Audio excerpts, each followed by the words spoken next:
السلام علیکم۔ کالا جادو ایپیسوڈ 21۔ اس کے بچے ہیں، فراست تو آپ کے برابر ہی ہوگا۔ جو کچھ آپ چاہیں گے وہاں آپ کی خوشی کے مطابق ہو جائے گا۔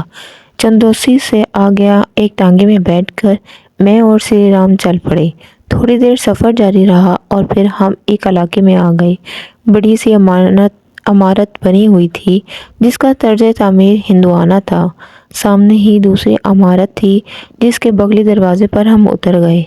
غالباً احتیاط کے پیش نگاہ سری رام جی سامنے والے دروازے پر نہیں گئے تھے، البتہ سلامت علی کے گھر میں ان کا دخل کافی معلوم ہوتا تھا۔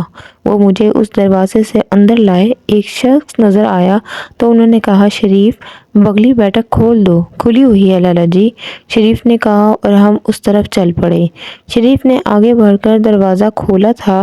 سلامت کہاں ہے؟ اندر ہے۔ بتاؤ، اور ہاں کسی اور کو میرے آنے کے بارے میں کچھ نہیں بتانا ہے، سمجھ گئے؟ جی لالا۔ چائے بھی تیار کرا لو۔ ملازم شریف گردن ہلا کر چلا گیا۔ بیٹھک بڑی آرام دہ تھی۔ دیوان پڑے ہوئے تھے۔ ماحول کافی ٹھنڈا تھا۔ چند ہی منٹ بعد ایک شخص اندر داخل ہو گیا۔ گوڑا چٹا رنگ، چھوٹی سی داڑھی، ایک اچھی شخصیت تھی۔ اندر داخل ہو کر اس نے مجھے، پھر سری رام کو دیکھا اور پھر مجھے سلام کیا، جس کا میں نے جواب دیا تھا۔ میرا نام سلامت علی ہے، اس نے بتایا۔ مجھے مسعود کہتے ہیں۔ بڑی خوشی ہوئی آپ سے مل کر۔ سری رام، تم جس کام سے گئے تھے، وہ سوالیہ انداز میں بولا۔ بھلا جی نے مسعود میاں کے بارے میں ہی بتایا تھا۔ اوہ اچھا، معاف کیجیے مسعود میاں، آپ تو بہت کم عمر ہیں، لیکن میں خدا کی دین کا قائل ہوں۔ اللہ تو کسی کو کسی بھی عمر میں کچھ بھی دے سکتا ہے۔ سلامت کو سب کچھ معلوم ہے میاں جی، ان سے ساری باتیں کر کے گیا تھا۔ البتہ نئی بات اب کروں گا۔ سلامت، میں نے میاں جی کو تمہارے ہاں ٹھہرانے کا فیصلہ کیا ہے۔ ان کے بارے میں کسی کو کچھ نہیں بتانا ہے۔ پوجا سے بھی میں انہیں تمہارے مہمان کی حیثیت سے ملاؤں گا۔ بعد میں مسعود میاں جی کے مشورے سے ہم کام کریں گے۔ بڑی خوشی سے، بلکہ یہ بہتر، زیادہ بہتر ہے۔ چائے پلاؤ، اس کے بعد گھر جاؤں گا۔ شریف سے کہا ہے؟ ہاں بس تو آتی ہوگی، سلامت علی نے کہا اور کچھ دیر کے لیے خاموشی چھا گئی۔ اس دوران سلامت علی کئی بار مجھے چور نظروں سے دیکھ چکا تھا۔ بالآخر اس نے کہا، وہ رحمت اللہ کی بیٹی کا کیا معاملہ نکلا جو بالا نے بتایا تھا؟ پوری جمال گڑھی میں چرچا ہے، دھوم مچی ہوئی ہے میاں جی کی۔ بھگوان نے ایک زندگی کو موت کے منہ سے جانے سے بچا لیا۔ بڑی سنسنی خیز بات ہے۔ چائے آ گئی اور سری رام چائے پینے کے بعد مزید کچھ دیر رکا، پھر چلا گیا۔ سلامت علی البتہ میرے پاس بیٹھ گیا۔ کچھ دیر کے بعد اس نے کہا، آپ کا تعلق کہاں سے ہے مسعود میاں؟ اللہ کی بنائی ہوئی تمام انسانی آبادی سے۔ وہ تو ٹھیک ہے، مگر والدین، گھر بار، عزیز و اقارب، حکم ہے کہ انہیں بھول جایا جائے، حلقے خدا کی خدمت کی جائے۔ میں نے کہا، سبحان اللہ، بہت بڑا کام ہے۔ میں اسے اپنی خوش قسمتی سمجھتا ہوں کہ کچھ وقت آپ کی خدمت کی سعادت مجھے ملی۔ میرے بچے بچیاں ہیں، کچھ دعائیں ان کے لیے بھی کر دیں۔ ایک بات اور پوچھنا چاہتا ہوں۔ جی ضرور۔ سری رام نے اپنی مشکل آپ کو بتا دی ہوگی۔ اس کی ذات برادری کا معاملہ ہے، وہ ہندو ہے اور اس کا گھرانہ مذہبی طور پر بہت کٹر ہے۔ غالباً لوگ اس بات پر اعتراض کریں گے کہ وہ ہندو ذات ہونے کے باوجود ایک مسلمان سے یہ کام کرا رہا ہے۔ یہ اس کی مشکل ہے، چنانچہ اس بات کو چھپانا پڑے گا کہ آپ یہاں کس مقصد سے آئے ہیں۔ آپ کو اس پر اعتراض تو نہیں ہوگا؟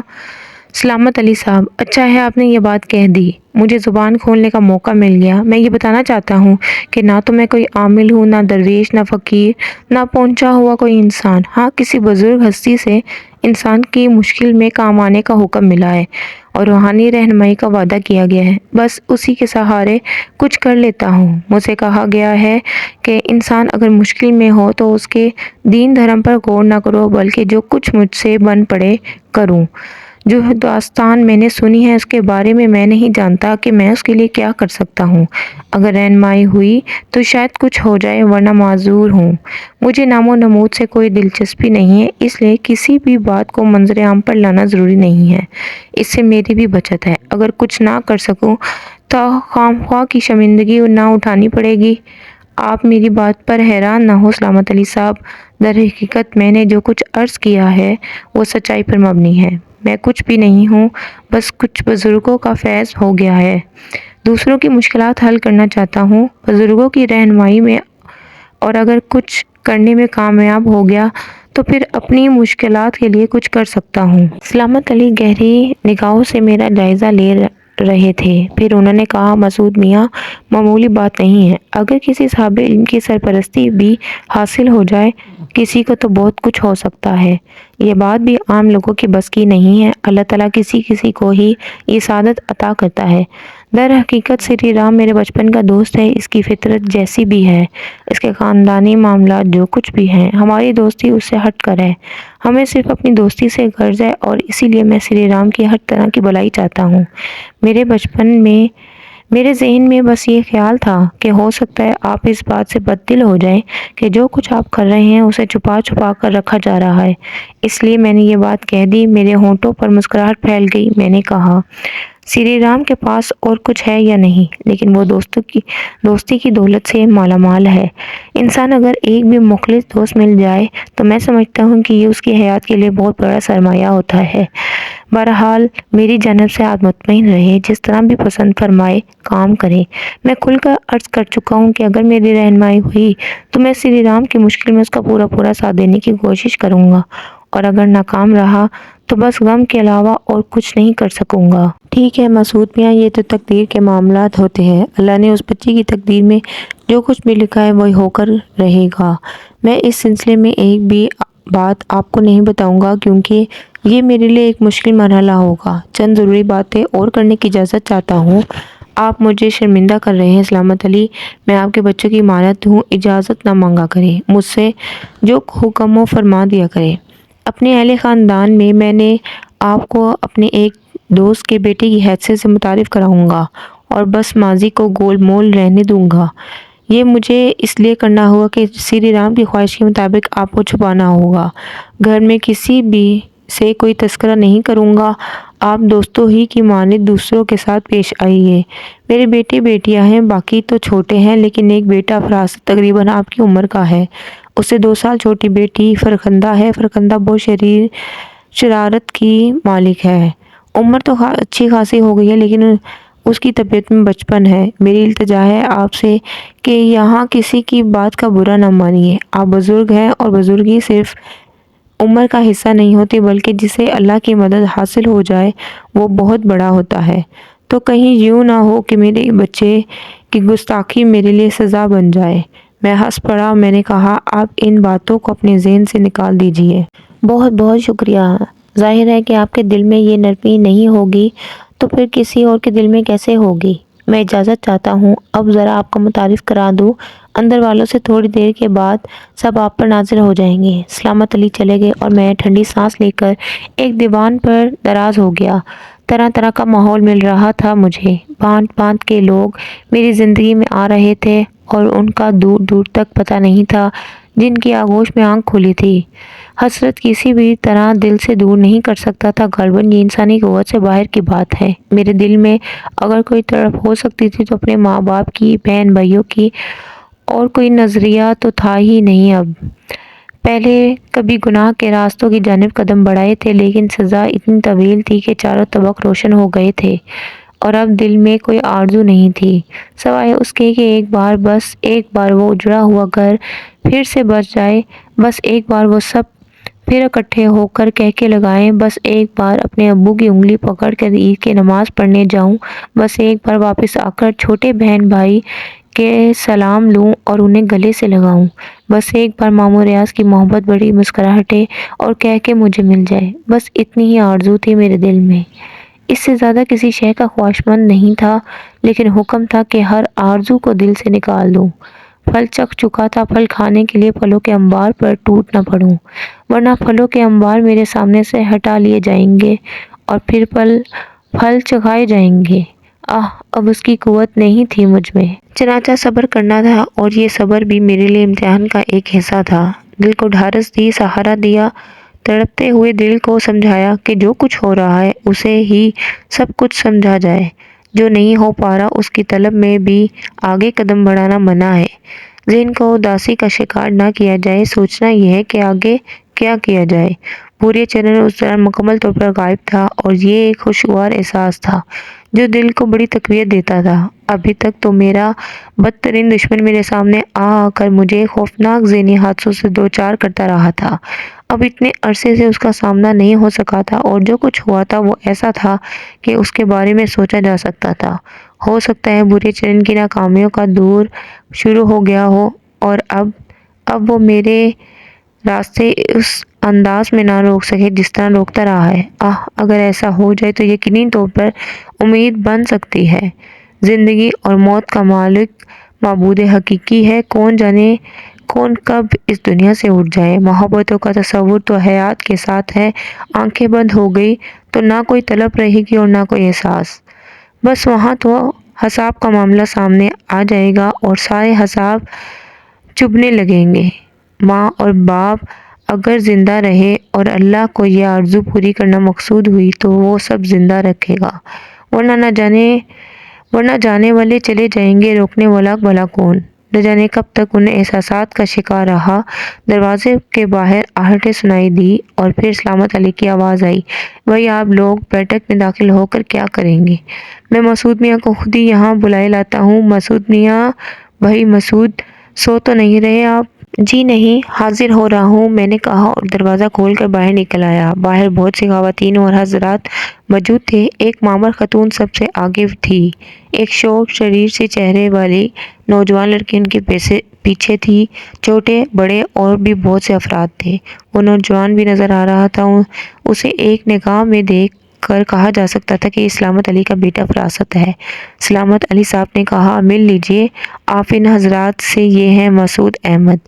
فراست نے آگے بڑھ کر مجھ سے ہاتھ ملاتے ہوئے کہا، اور چونکہ میں اس سلسلے میں سب سے بڑا حقدار ہوں، آپ سے دوستی کروں، چنانچہ سب سے پہلے مجھ سے ملیے، میرا نام فراست ہے، بڑی خوشی ہوئی آپ سے مل کر۔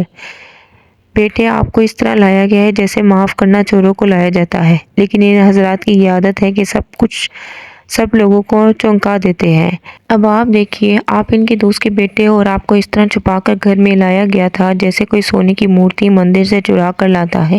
خیر چھوڑیے ان باتوں کو، آئیے ہمارے ساتھ۔ آپ کہاں غیروں کی طرح اس بیٹھک میں آ پڑے؟ معمر خاتون نے کہا، آگے بڑھی، میرے سر پر ہاتھ پھیرا، اور یہ لمس تو میرے دل کو چھوتا تھا۔ میرا سر دیر تک جھکا رہا۔ فراست نے کہا، اب آپ سیدھے ہو جائیے حضور، امی کا ہاتھ تھک گیا ہوگا۔ میں شرمندہ ہو کر سیدھا ہو گیا۔ سلامت علی منہ کھول کر رہ گئے تھے، پھر انہوں نے کہا، یہ تم نے میرے دوست کے بیٹے کو فوراً ہی آڑے ہاتھوں کیوں لے لیا؟ چلو اب اگر ایسا ہی ہے تو اندر لے چلو۔ آؤ میاں آؤ، ویسے میرا نام جمیلہ ہے، یہ فرخندہ ہے، یہ شاہان ہے، اور یہ معمر خاتون نے نہ جانے کیا کیا نام مجھے گنا دیے، دوسرے لوگوں سے رشتے بھی بتا دیے، مگر مجھے ان تمام چیزوں سے کوئی دلچسپی نہیں تھی۔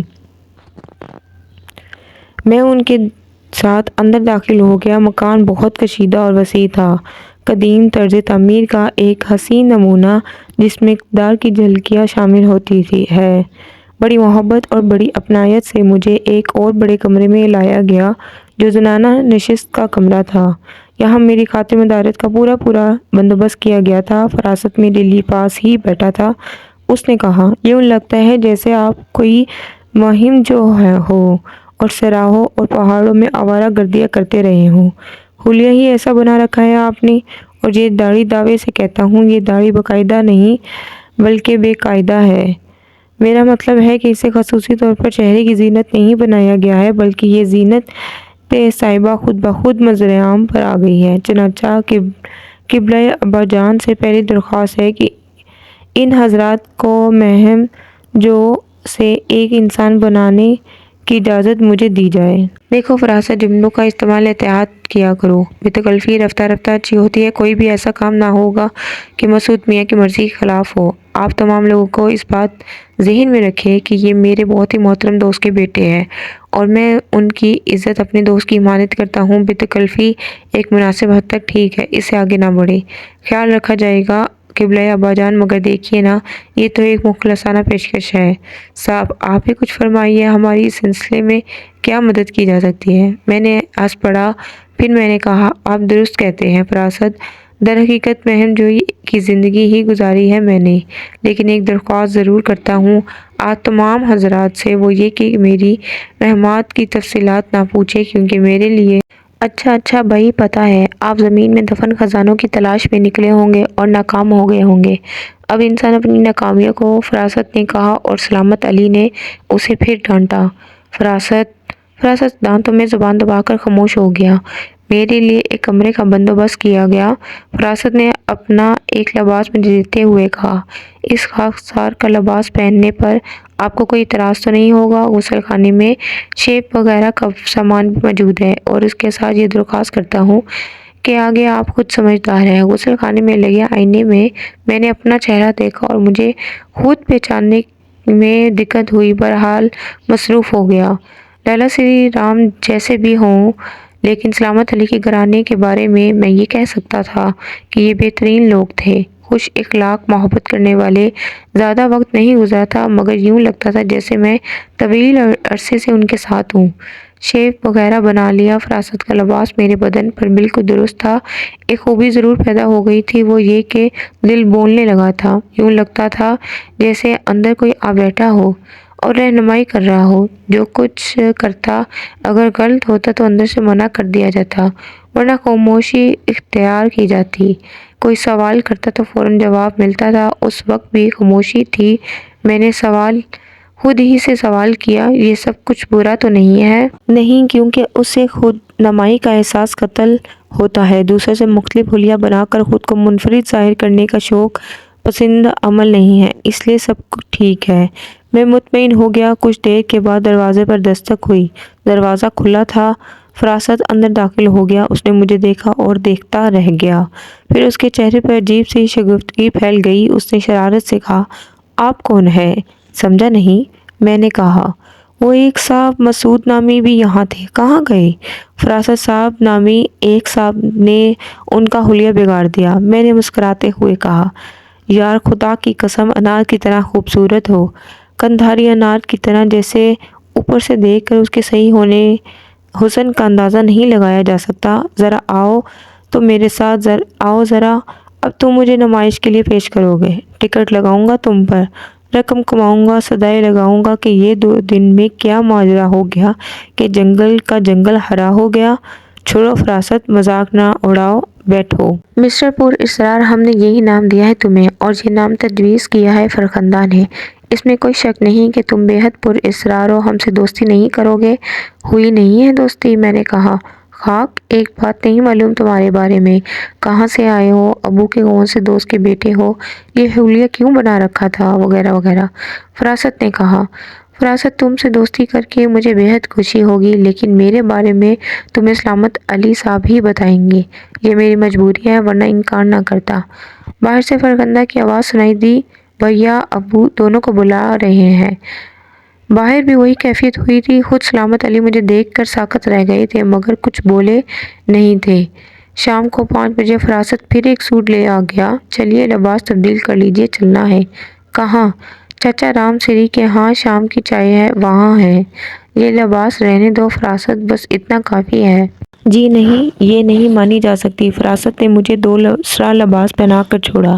سب لوگوں کا پروگرام تھا اور سب تیار تھے۔ مجھے ہنسی آ رہی تھی۔ یہ خوب دلچسپ کام تھا جس میں یہ تفریحات بھی شامل تھی۔ بہرحال جو کچھ بھی تھا مجھے برا نہیں لگ رہا تھا۔ ہم سب سری رام جی کی حویلی داخل ہو گئے۔ سری رام کی دھرم پتنی اور کچھ اجنبی لوگوں نے ہمارا سواگت کیا اور بڑی اپنائیت سے اندر لے گئے۔ میرے بارے میں بڑی مختصر گفتگو ہوئی تھی۔ جان بوجھ کر اس سے احتراز برتا گیا تھا، مگر سری رام جی نے اتنا ضرور کہا تھا، مسعود میاں آپ سلامت کے دوست کے بیٹے ہی نہیں، ہمارے بھی کچھ ہیں، اس لیے آپ کو وعدہ کرنا پڑے گا کہ ہمارے ہاں روز آتے رہیں گے۔ ضرور سری رام جی، میں نے جواب دیا۔ چائے پر پوجا پتنی کو دیکھا اور دیکھتا رہ گیا۔ ایسے دلکش چہرے کم نظر آتے ہیں۔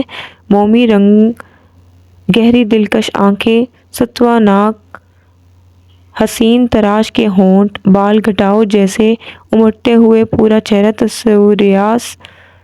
تصویریاس غم میں ڈوبا ہوا۔ ایک لفظ نہ بولی تھی، بس خاموش آ کر بیٹھ گئی تھی۔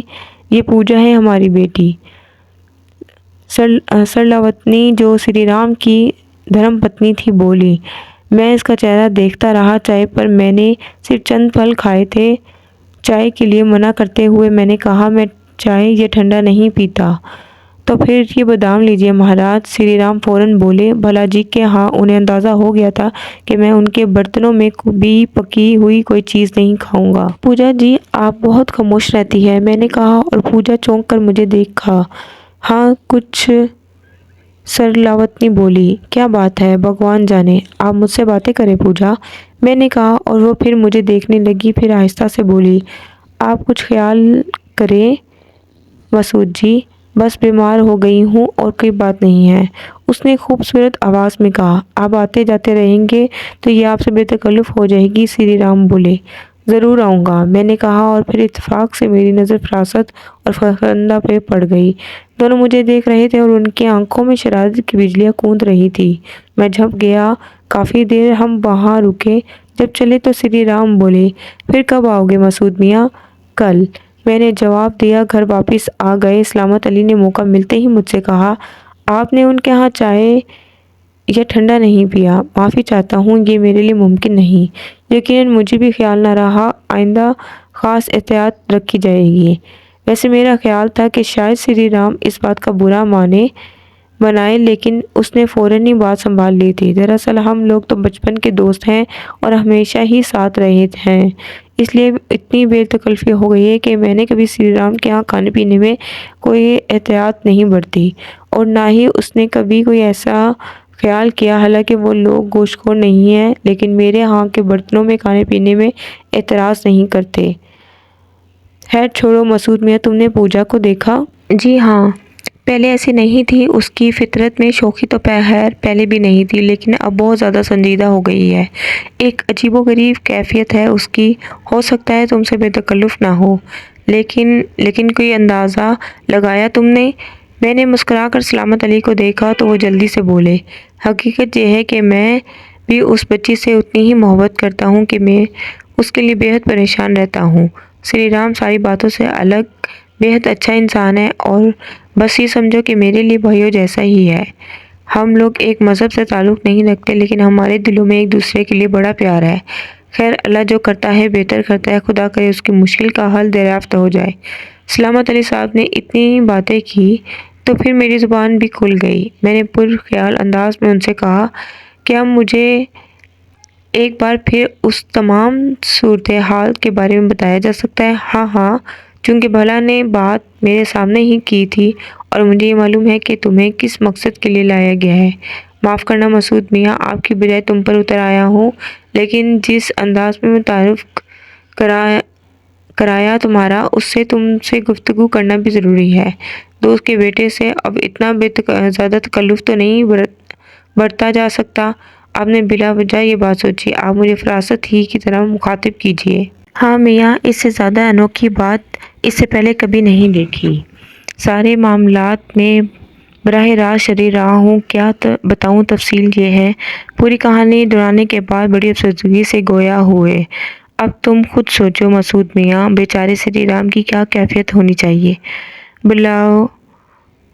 باولا ہو کر رہ گیا ہے۔ مجھے معلوم ہے کہ اس کے دل حال عزت پر بن گئی ہے بیچارے کی، اور انہی تمام واقعات سے پوجا بھی متاثر ہوئی ہے اور اب ہر وقت خاموش رہتی ہے۔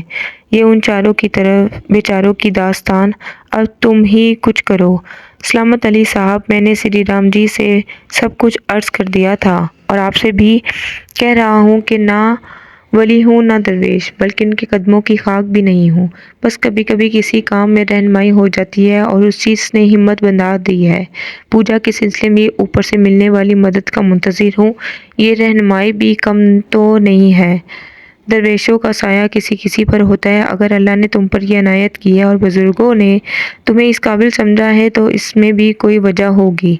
دل میں نہ جانے کیا کیا خیال آتے ہیں، جی چاہتا ہے کہ تم سے تمہارے بارے میں سب کچھ پوچھ ڈالوں، ذرا یہ تو پتہ چلے کہ اس نو عمری میں یہ دولت عظیم کہاں سے ہاتھ لا گئی، لیکن تم نے راستہ روک دیا ہے اور ظاہر ہے میں تمہیں مجبور نہیں کروں گا۔ تو میں یہ پوچھ رہا تھا کہ پوجا کو دیکھ کر کوئی اندازہ قائم کیا تم نے؟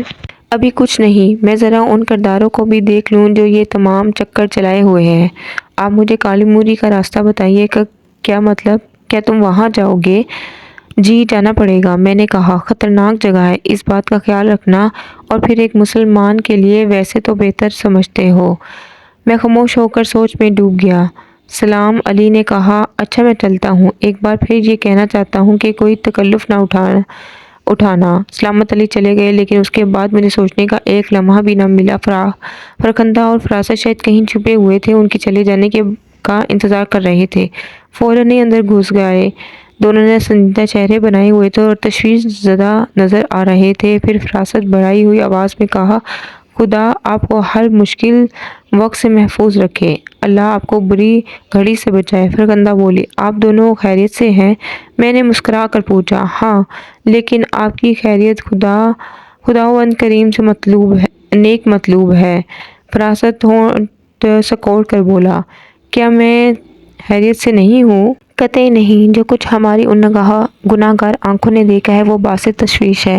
عمر کا یہ دور بڑا سنگین ہوتا ہے، جوانی دیوانی کہلاتی ہے اور عشق ذات نہیں پوچھتا، مگر دوسرے پوچھ لیتے ہیں، اور ایسے پوچھتے کہ بعض اوقات پورا شجرہ یاد آ جاتا ہے۔ سمجھانا ہمارا کام ہے اور سمجھنا سمجھداروں کا۔ یہ ہندو کنیا ہے اور کالے جادو کے جال میں جکڑی ہوئی ہے۔ چندوسی کے ہندو پہلے بھی ایک دھوکہ کھا چکے ہیں اور نتیجتاً میں 4 اور 3 7 افراد مارے گئے تھے۔ اس لیے عزیزان جان، ہوش و حواس قائم کرو، تھوڑے کہے کو بہت جانو۔ فراست نے اس طرح کہا کہ مجھے بے تحاشا ہنسی آ گئی۔ میں دونوں کی شرارت کو سمجھ گیا۔ میں نے ہنستے ہوئے کہا، اس ننھی سی عمر میں خود کو بکرات سمجھ لینا دانشمندی نہیں ہے۔ آنکھ نے جو کچھ دیکھا لب پر آ گیا، برا نہ مانیے گا۔ بہتر ہے کوئی اور نصیحت؟ فی الحال یہ التجا مان لی جائے۔ بہتر۔ دونوں بہن بھائیوں سے وعدہ ہے کہ کوئی ایسا وقت نہیں آئے گا۔ دراصل وہ بے حد خوبصورت، ایک نگاہ دیکھنے والے کو مشکل سے سنبھلنا پڑتا ہے۔ فراست بولا، آپ لوگوں سے پوجا دیوی کے تعلقات نہیں معلوم ہوتے؟ میں نے کہا، اور فرخندہ اداس ہو گئی۔ یہ بات نہیں ہے، وہ میری بہترین سہیلی تھی، لیکن اب وہ کسی سے روکا نہیں رکھتی، بالکل خاموش ہو گئی ہے، زندگی گزار رہی ہے۔ فرخندہ نے کہا، کیوں؟ اس کی کیا وجہ ہے؟ تفصیل سے بتاؤں گا، ویسے ایمانداری سے بتائیں، آپ اسے عجیب نظروں سے دیکھ رہے تھے، کوئی تیر تلوار کا حادثہ تو نہیں ہو گیا؟ فراست بولا، قطعی نہیں، آپ کو بتا چکا ہوں۔ اللہ کا شکر ہے، چندوسی کے ایک مسلمان نے پہلے بھی ایک ہندو لڑکی کو پسند کیا تھا اور سارے بندھن توڑ کر اسے مسلمان کر کے اسے شادی کر لی تھی، مگر پھر خوب ہندو مسلم فساد ہوا، مسجد کے وہ پیشے امام شہید کر دیے گئے جنہوں نے لڑکی کو مسلمان کیا تھا، لڑکے کے 2 رشتے دار مارے گئے اور باقی دوسرے ہندو اور مسلمان مارے گئے۔ پوجا کالے جادو کے زیر اثر ہے؟ میں نے پوچھا۔ ہاں، یہ کہانی میں تمہیں تفصیل سے بتاؤں گا، باہر کوئی ہے اس لیے اجازت۔ دونوں باہر نکل گئے اور میں ان کی باتوں کو یاد کر کے مسکراتا رہا۔ دونوں شوق، شریر اور زندگی سے بھرپور تھے۔ رات کو شری رام جی آ گئے، سلامت علی بھی ساتھ تھے۔ شری رام جی مسکرا کر بولے، آپ نے تو بالکل چولہا بدل لیا میاں جی، میں تو دیکھ کر دنگ رہ گیا، پہچان ہی نہ سکا، مگر یہ اچھا ہوا، آپ کا آنا جانا کوئی انوکھی بات نہیں لگے گی۔ آپ نے پوجا کو دیکھا؟ ہاں، کیوں نہیں، کیا میری مشکل حل ہو جائے گی؟ آپ کو بھگوان پر بھروسہ رکھنا چاہیے، میں اپنے معبود سے پر امید ہوں، میں نے کہا۔ بعد میں میں نے ان سے کالی موری کے بارے میں تفصیلات پوچھتا رہا۔ جاتے ہوئے شری رام نے کہا، کل آپ ہمارے گھر آئیں گے؟ کل نہیں آؤں گا، بس یوں سمجھ لیں جیسے ہی ضرورت پیش آئی آپ کے پاس پہنچ جاؤں گا، میں نے جواب دیا، اور شری رام خاموش ہو گیا۔ دیر تک وہ پیچھے میرے پاس بیٹھا رہا، پھر چلا گیا۔ دوسرے دن صبح کا ناشتہ ہوا۔ فراست کسی کام سے دوسرے شہر چلا گیا تھا۔ سلامت علی دوپہر کے کھانے تک موجود تھے۔ کھانے کے بعد انہوں نے بتایا کہ وہ کسی کام سے جا رہے ہیں، رات کو واپس آئیں گے۔ میں بھی ان کے ساتھ ہی باہر نکل آیا تھا۔ تم آرام کر کے شام کو نکلتے مسعود میاں، چلچلاتی جھلسا دینے والی دھوپ پڑ رہی ہے۔ نہیں، بس ایسے ہی چندوسی میں گھوموں گا۔ کچھ دور جا کر وہ اپنے راستے چلے گئے اور میں رات کو اچھی طرح پوچھے ہوئے کالی موری کے راستے پر۔ در حقیقت چیل انڈا چھوڑ رہی تھی، گلیاں اور بازار ویران پڑے ہوئے تھے، ٹانگیں والے گھنے درختوں کی چھاؤں میں گھوڑے کھول کر خالی ٹانگوں میں سو گئے تھے۔ میں چلتا رہا اور پھر بستی سے باہر ویرانیوں میں نکل آیا۔ پن چکھی کی مخصوص آواز پیچھے رہ گئی تھی اور اب وہ گولے نظر آ رہے تھے جو گرم ہوا کے بھنور میں چکراتے ہوئے اس طرح گزر جاتے تھے جیسے کوئی انسان ان میں چھپا ہوا ہو۔ کھیت کٹے پڑے ہوئے تھے، تحت نگاہ کوئی انسان نہیں نظر آ رہا تھا۔ وہ شمشان گھاٹ نظر آ گیا جس کی انتہائی سرے پر کھنڈرات بکھرے ہوئے تھے۔ کالی موری کے کھنڈرات تھے مگر فاصلہ بہت زیادہ تھا۔ درمیان میں جگہ جگہ درخت بکھرے ہوئے تھے جن کی چھاؤں میں لومڑیاں آرام کرتی نظر آ جاتی مگر ہلکی سی آڑ پر وہ اچھل کر دوڑ پڑتی تھی۔ جگہ جگہ جلی لکڑیوں کے راکھ اور جلی ہوئی انسانی ہڈیوں کے ڈھیر نظر آ رہے تھے۔ پھر ایک درخت کی چھاؤں میں میں نے ایک رنگین لباس متحرک دیکھا، کوئی انسان تھا۔ میں تیزی سے چل پڑا اور اس کے قریب پہنچ گیا۔ کچھ فاصلے میں ہی میں نے رونے کی آواز سن لی تھی، آواز نسوانی تھی۔ حیرانی ہوئی اس کے سامنے آ گیا۔ کوئی دیہاتی لڑکی تھی جس کے خوبصورت رنگین گھاگھر اور چولی پہنی ہوئی تھی۔ مجھے دیکھ کر وہ خوفزدہ ہو کر کھڑی ہو گئی۔ اس نے ایک پوٹلی سینے میں بھینچ لی تھی اور سہمی ہوئی آنکھوں سے مجھے دیکھ رہی تھی۔ بے حد حسین لڑکی تھی، عمر 18 سال سے زیادہ نہیں ہوگی۔ حسین ترین نقوش دھوپ سے تمتما رہے تھے، کھلے ہوئے بدن کے حصے پسینے میں ڈوب گئے تھے۔ وہ رو رہی تھی۔ تم کیا کر رہی ہو؟ راستہ بھول گئے ہیں؟ ہمارا مرد بچھڑ گیا ہم سے۔ تم ڈکیت ہو، ہم کو لوٹو گے کیا؟ اس نے سہمی ہوئی آواز میں کہا۔ نہیں، مگر تمہارا مرد کیسے بچھڑ گیا؟ میں نے پوچھا۔ ہم کا معلوم، ہمیں تو ڈر لگ رہا ہے۔ دیکھو تم یہ سارے گہنے لے لو، ہم سے ہماری جان نہ لینا بس۔ یہ لو۔ اس نے سینے سے لپٹی ہوئی پوٹلی پھینک دی اور وہ کھل گئی۔ اس میں بہت سے سونے اور چاندی کے زیورات گر کر جگمگانے لگے۔ میں نے ایک نگاہ انہیں دیکھا، پھر اسے دیکھنے لگا۔ اس کی نگاہیں مجھ پر جمی ہوئی تھیں، چہرے پر لگاوٹ بھری مسکراہٹ تھی۔ میں چونک پڑا۔ اس نے مسکراتے ہوئے کہا، تم ہو سندر، ہمارے مرد سے کہیں اچھے، کریل جوان۔ آؤ چھاؤں میں آ جاؤ، دھوپ میں بیمار پڑ جاؤ گے، آ جاؤ نا۔ وہ ناز سے بولی اور بڑے بے ڈھنگے انداز میں درخت کی جڑ کے قریب پھیل کر نیم دراز ہو گئی۔ میں ایک دم چہرہ گھما لیا، کچھ سمجھ میں نہیں آ رہا تھا۔ عجیب دوہری کیفیت کا شکار لڑکی تھی۔ کچھ لمحات بعد میں نے کہا، دیکھو سامنے چندوسی شہر ہے، تم وہاں چلی جاؤ۔ اور میں نظریں جھکائے ہوئے تھا مگر اس طرح بھی مجھے اس کے پاؤں نظر آ رہے تھے۔ پہلے تو غور نہیں کیا مگر دوسرے لمحے دماغ میں جھٹکا سا ہوا۔ اس کے پیروں کے پنجے سامنے نہ تھے بلکہ پیچھے کی سمت مڑے ہوئے تھے۔ پچھل پیری چڑیل میرے ذہن میں آیا۔